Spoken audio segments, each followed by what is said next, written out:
राजगीर विधानसभा क्षेत्र 2020 के विधानसभा चुनाव की और अब की हम तुलना को इसमें जायज़ा लेंगे।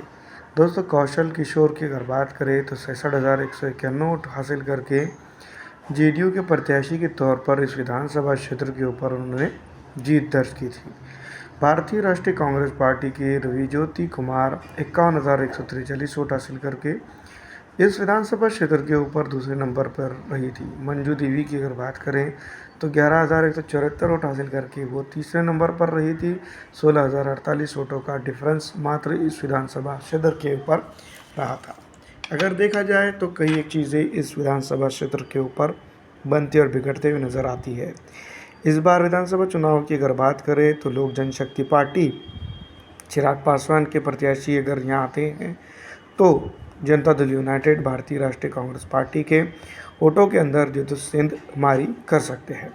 वैसे अगर हम बात करें इस विधानसभा क्षेत्र के ऊपर डेवलपमेंट और कई अन्य चीज़ों की, तो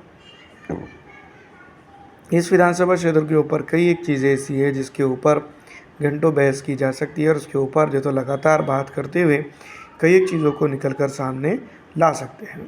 1490 जो तो नोटा की वोटिंग यहाँ पर पड़ी थी। अगर कभी ये ना होती और मंजू देवी यहाँ ना होती तो भारतीय राष्ट्रीय कांग्रेस जीत सकती थी, लेकिन संभावना का खेल ये नहीं है। यहाँ की जनता को विकास चाहिए और विकास की अगर हम बात करें तो यहाँ पर काफ़ी दूर की कौड़ी के बराबर ये नज़र आता है। पिछड़ा हो, दलित हो, आरक्षित हो या यादव के साथ साथ मुस्लिम समाज क्यों ना हो, उनके इलाके के अंदर भी अगर देखा जाए, उनके गलियों के अंदर अगर देखा जाए, उनकी बस्तियों के अंदर देखा जाए तो डेवलपमेंट के नाम पर जो है तो यहाँ पर काफ़ी कुछ चीज़ें करने की बातें तो ज़रूर हुई है, लेकिन ज़मीनी तौर पर इन इलाकों के अंदर किसी भी प्रकार का डेवलपमेंट नहीं हुआ है।